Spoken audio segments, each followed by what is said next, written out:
Today I am going to be talking about chapter 15 in the book, The Jewel Ornament of Liberation, with commentary by Trangu Rinpoche.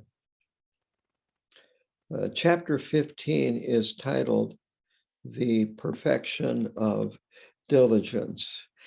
This is in the section where he is going over the six perfections.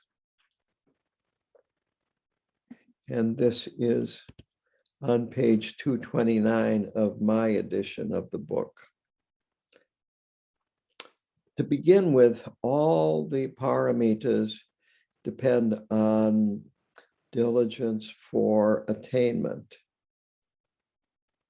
That if there isn't diligence, then your practice will not be very effective. It's that simple. And without practice, and in fact, not only will your practice be ineffective, but you're probably not going to practice much. And without practice, there's no attainment. So this follows a pattern that he uses in all of these perfections.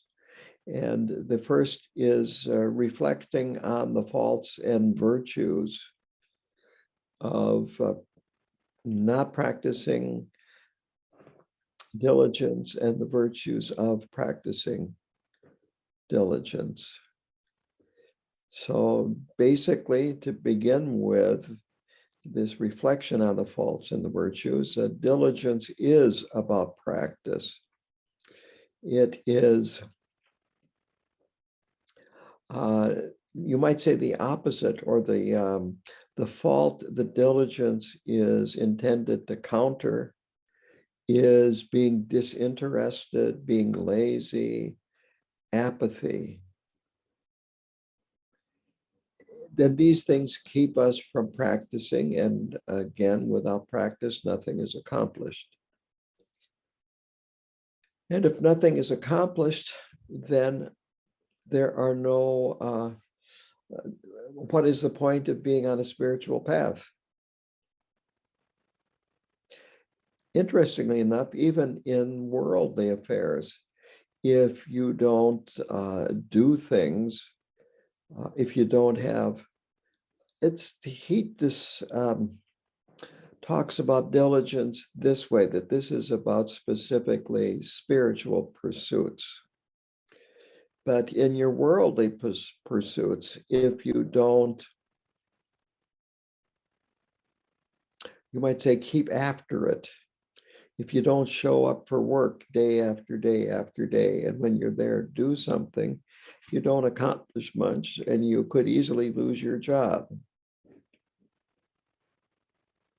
It's that way with anything, that if you don't keep doing it until you're done, you'll never finish, or you won't do a very good job.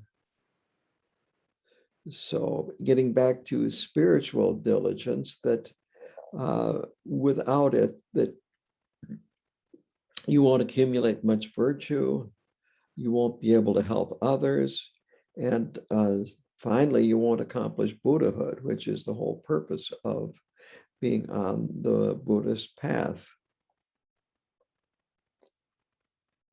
And it is pointed out that lazy people can't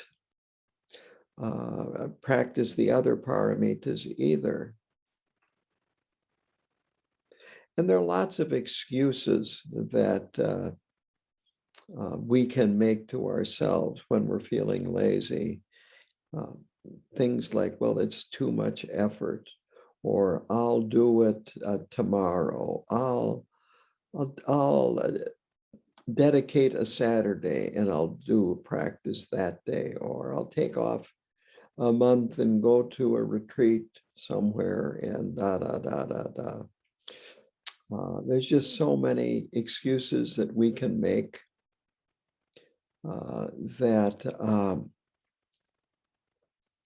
that's an indication of how much of a problem this can be.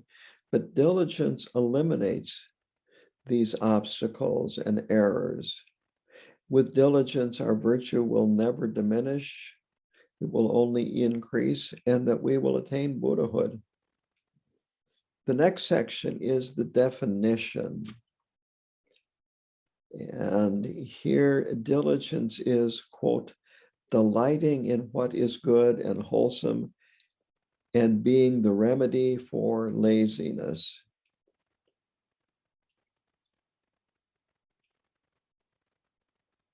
And he's going to go into laziness in the a little bit more in this section, but in terms of introduction, then he says, as I mentioned, that diligence here is referring to qualities that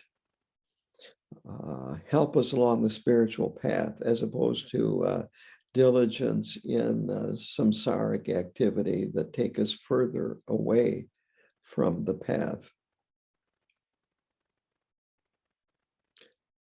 And if you are diligent spiritually, this will carry over to your worldly affairs, that a diligent person, when it comes to practice, will also take care of their worldly affairs in a timely manner and make sure that they are done and done properly.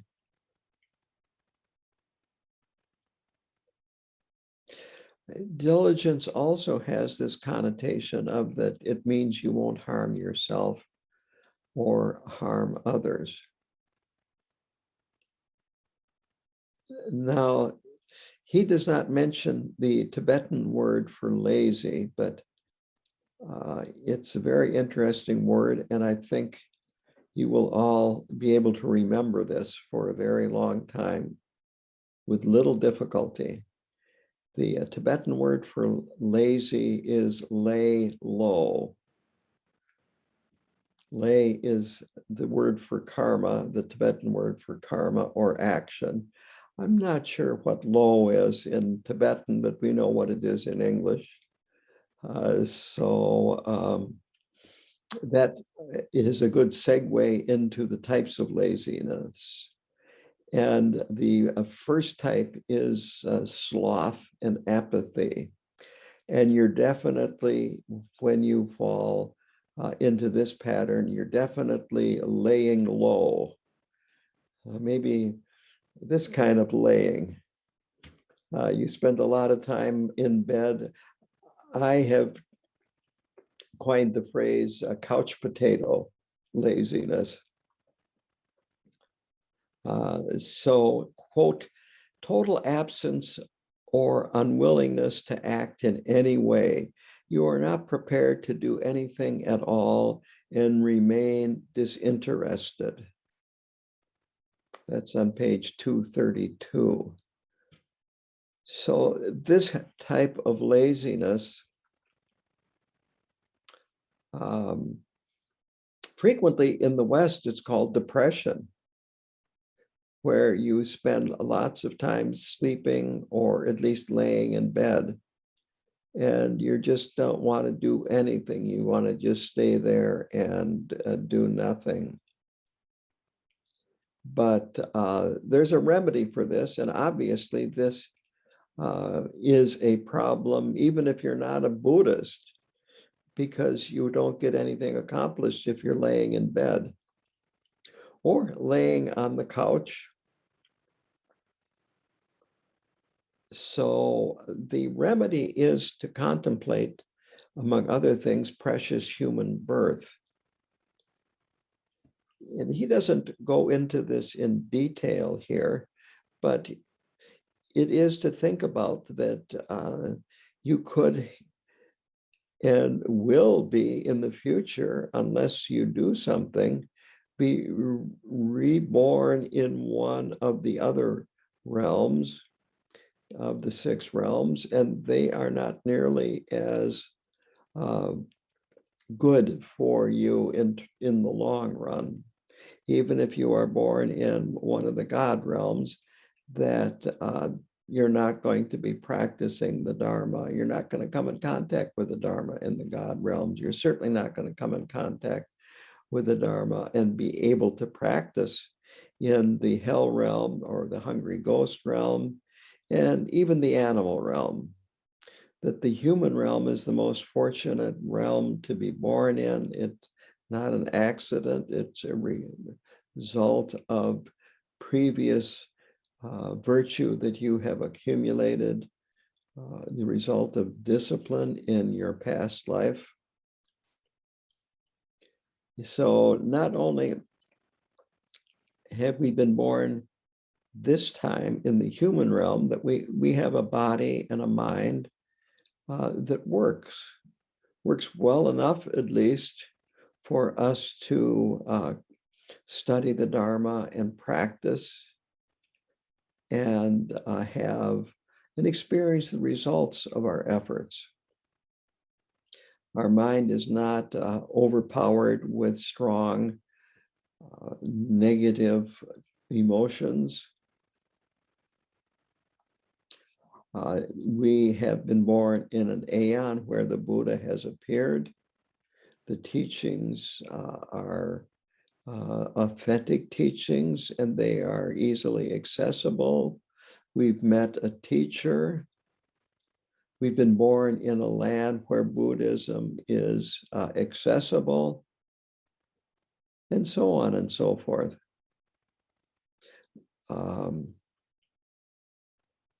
So we have so much going for us, and it's really important to contemplate this and then realize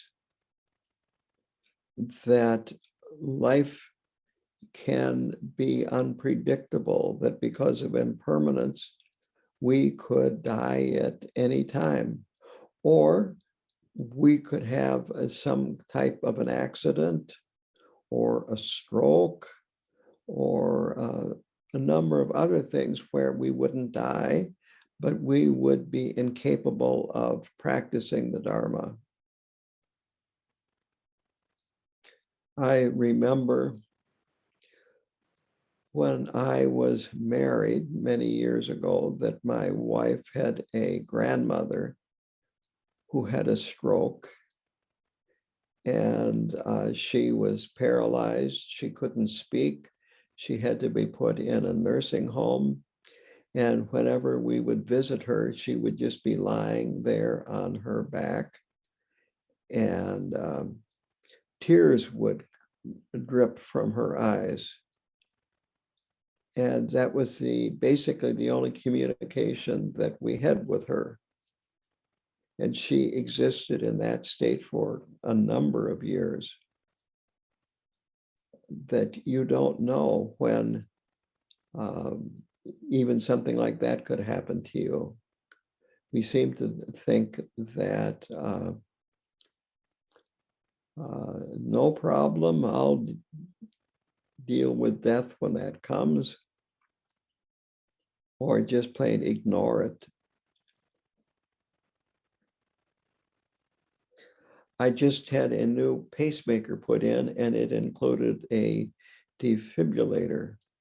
And the literature that I was given to study before the operation included the pros and cons of having a defibrillator. And so it said that some people prefer that not to have a defibrillator, because if you don't and you have an event with your heart, you just die. And that's the way they would like to go, is just die and it be over with. Whereas other people would like to, you might say, prolong their life. And needless to say, I chose to have a defibrillator. But yes, a lot of people will say, well, I just want to die quietly in my sleep and not wake up. It doesn't always work out that way. So it's very important for us in developing diligence to realize how fortunate we are and that life is too precious to squander. The classic example is a man traveling to an island, and the island is full of precious jewels lying on the surface of the ground.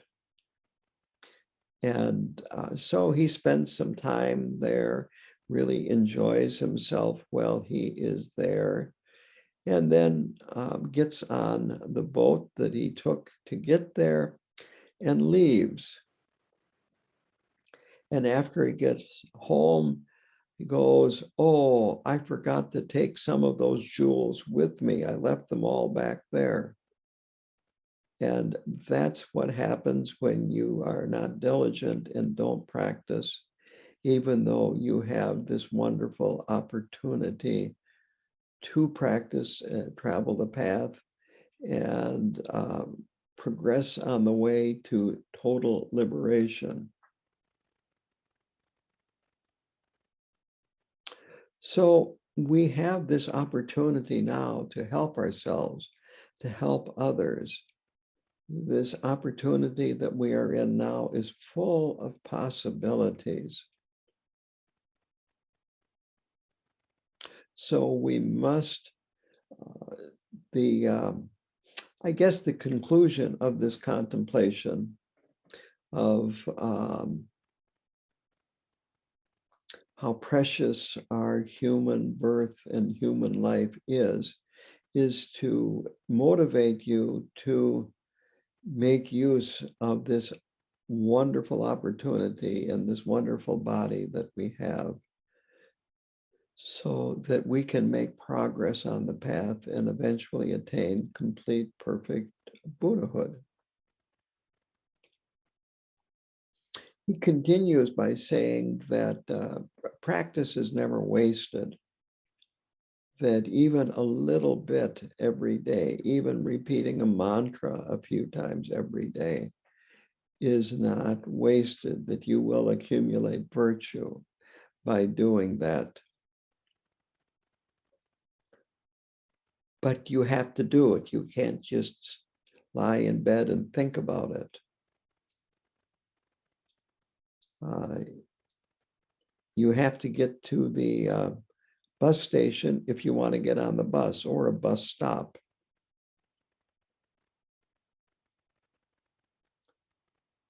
The bus won't come to your bed. You have to get out of bed. So if you don't show up, nothing happens.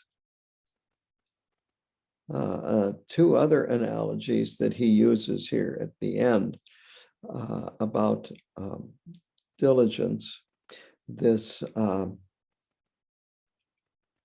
the laziness of sloth and apathy, is that the example is a person who a snake, a poisonous snake, crawls into his lap. And that is that the person will get up and get away from the snake, rather than just sit there and think, "Oh, I've got a poisonous snake in my lap. I wonder what kind of snake it is. I wonder how old it is. I wonder if it's a male or a female snake. I wonder what kind of an attitude that snake has." Yada, yada, yada. You get up and do something. And the other is that if a beautiful woman with long hair and the hair catches fire, she does whatever she can to put the fire out. She doesn't just stand there and think, I wonder if this is a problem. So I like the Nike slogan, which is "just do it." And basically, that is the remedy for this type of laziness. is the more you think about it, the more reasons you can think to not do it. And you just do it, and that kind of cuts through all the intellectual nonsense. I think that's a good word, the intellectual nonsense. It's just thought.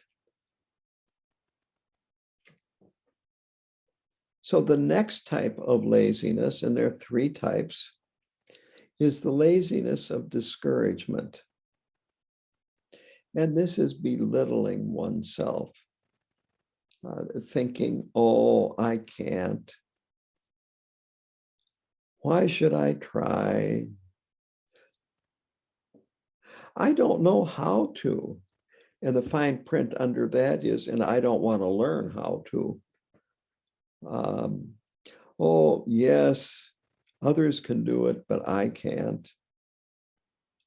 I'm not a good practitioner. And so on and so forth. Excuses, more excuses and excuses and excuses. Yes, but, and then put in the excuse of your choice, that kind of thing. And it's amazing how, again, in the samsaric world, this also operates and keeps one from accomplishing what they would like to accomplish.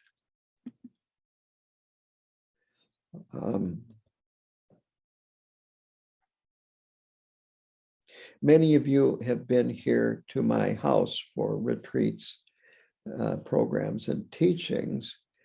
And you know that I like woodworking. Well, when I bought this place, I knew very little about woodworking. I didn't even have wood shop when I was in high school or junior high school. And if I would have said, oh, I don't know how to do this, it never would have gotten done. But one thing that I did learn in college and public schooling is I learned how to learn. And and also to not be afraid of trying, not being afraid of making mistakes and so forth. And so I tried things, I read books, I talked to people that knew more than I did. And it's the same way with Buddhist practice, that if you don't know, well, read, talk to teachers, talk to me, set up an interview. But your Buddha nature is just as good as Milarepa's, as Buddha, as Karmapas, and so forth. And we need to recognize when we are disparaging ourselves, belittling ourselves, and really keeping us from progressing on the path, and to remedy that. Again, this requires you to do something. It isn't that I'm going to call you up and then say, well, this is what you need to do, and I'm going to make sure you do it. It doesn't work that way. You have to do it yourself.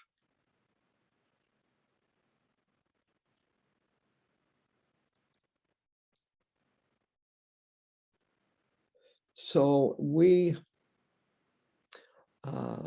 have to look deeply at ourselves and see where these obstacles are, and let go of them, and practice and be diligent.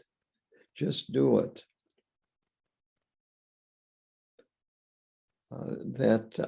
We need to see where fear is keeping us back, and where we are just, because of fear, we stay in a familiar place that is painful, but somewhat comfortable because we've been there perhaps in a way all our lives, and maybe in past lives as well. So instead of thinking about discouraging thoughts, which again is a form of laziness, we need to encourage ourselves to be diligent, to remind ourselves that our Buddha nature is just as good as the great masters of the path, of the past, all the Kagyu lineage holders, Karmapa, and so forth. The third laziness is described as laziness caused by being involved with lower aims. And it's described this way, quote, diligence doesn't refer to automatically satisfying one's craving for negative things or harming others, or to be striving to become rich, famous, and the like. When I have taught about this type of laziness, I frequently talk about compulsive busyness.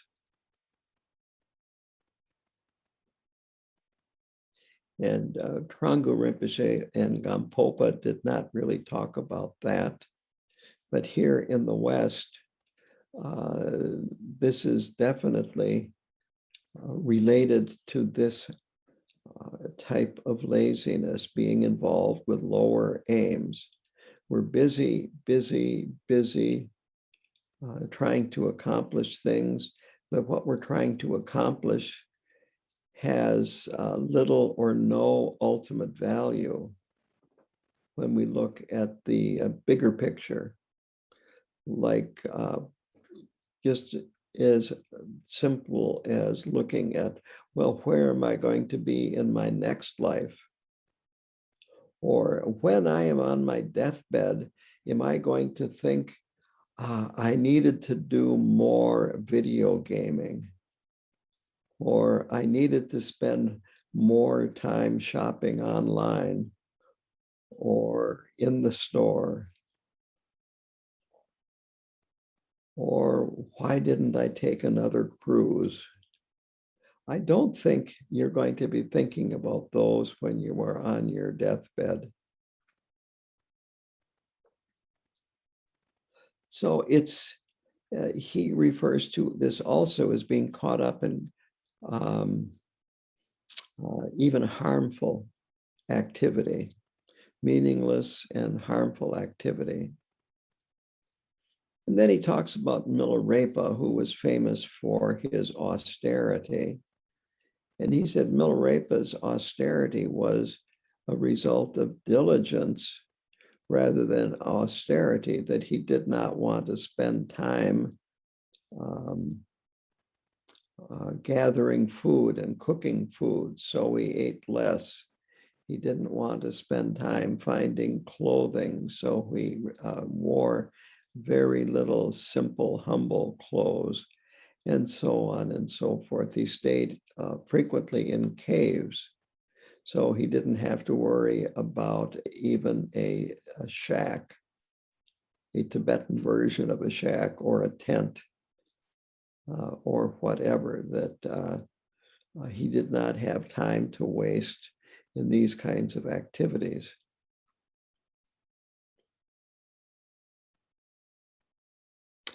So to sum up this section, he says discouragement and couch potato needs to be eliminated by the practitioner.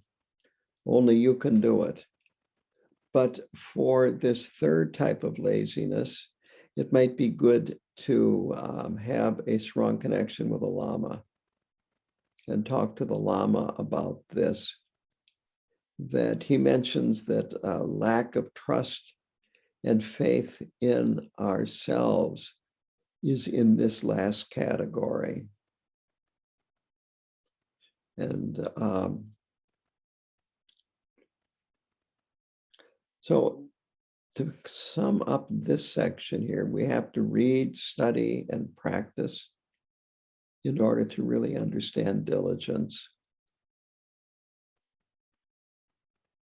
So we need to do that in order for us to actually behave diligently and have the motivation to be diligent. So it has to be, you might say, taken to our heart rather than where us Westerners talk about our mind, our brain. It has to be a very deep connection in terms of our understanding of diligence for us to become or to perfect the paramita of diligence. So the third section is classification, and this is classification of the remedies.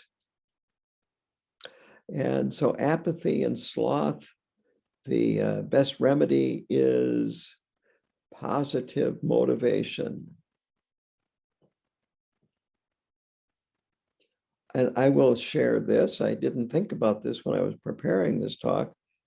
Sometimes I feel like I'm a motivational speaker in terms of encouraging all of you to practice more and take these thoughts very deeply and personally. So the next one, discouragement, that is action, doing something, anything, getting up when your hair is on fire and putting it out, or when the snake is in your lap and getting away from the snake. And for busyness, keep working on the important projects and let go of the rest.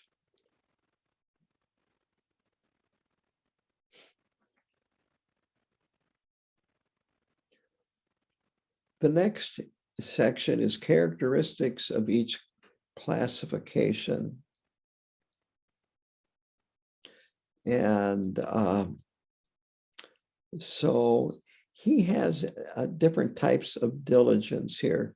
Armor-like diligence, diligence of application, and insatiable diligence.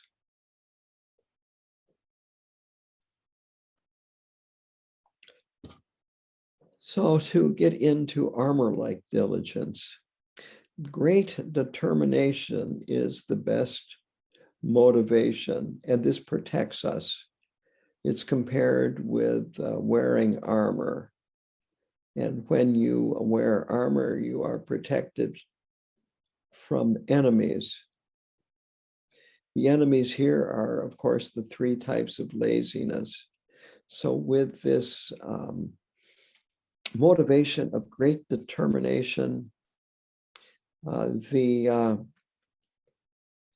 three types of laziness are countered and will not interfere with our practice.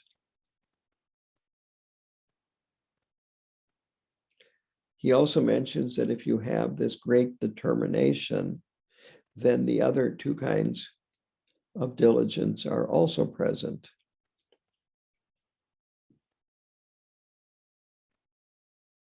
He discusses the need for Nundroll, and I think most of you are familiar with Nundroll, but very simply, Nundroll literally means that which goes before, and what it is going before is going before very profound Vajrayana practices.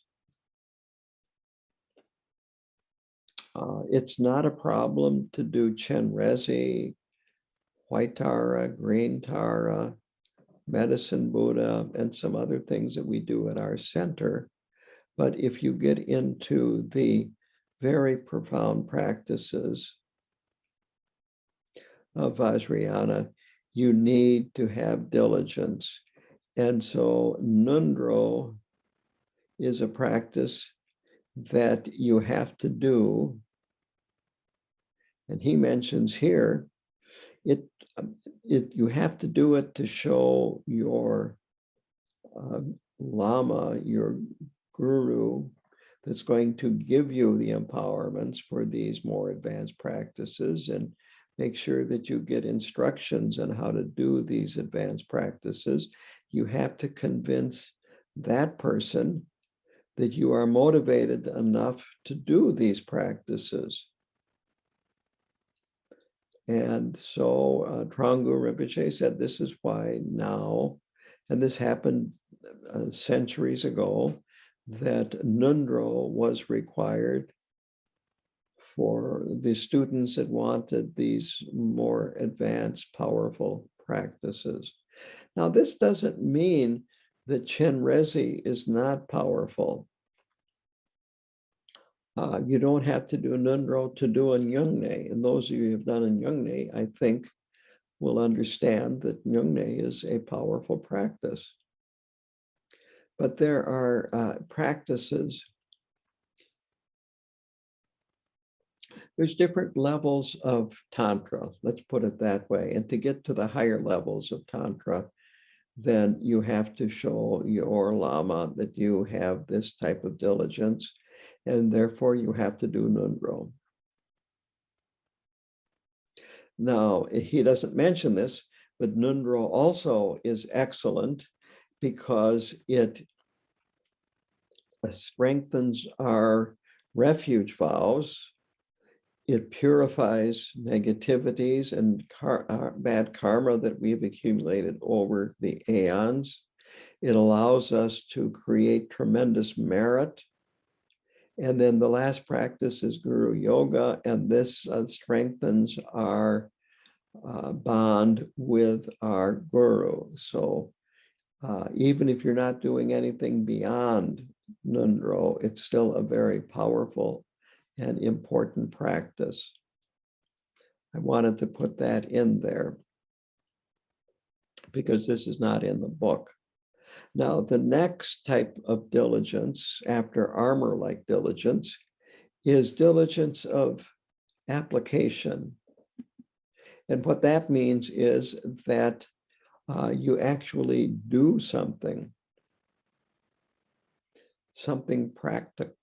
practical. And so he has three different types of this diligence here. One diligence is to eliminate disturbing emotions, eliminating negativity. And he mentions that we need to become responsible for our own mind. We need to become the boss rather than having disturbing emotions being the boss.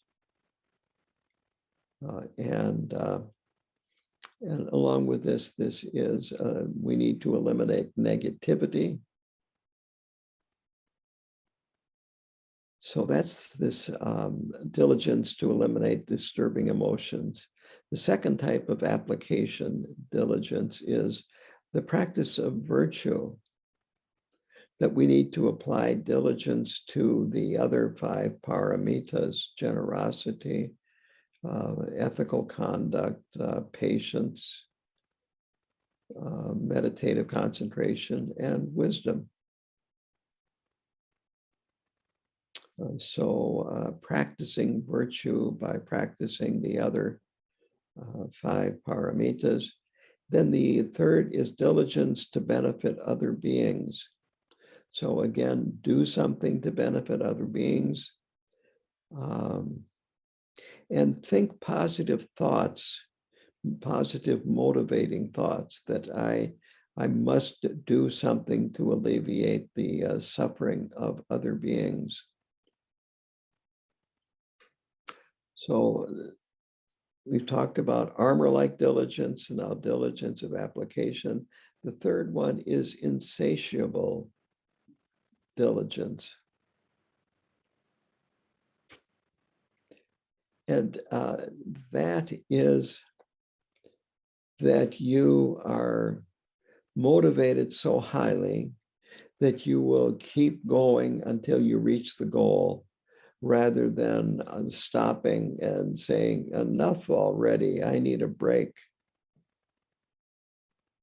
and the break could last aeons.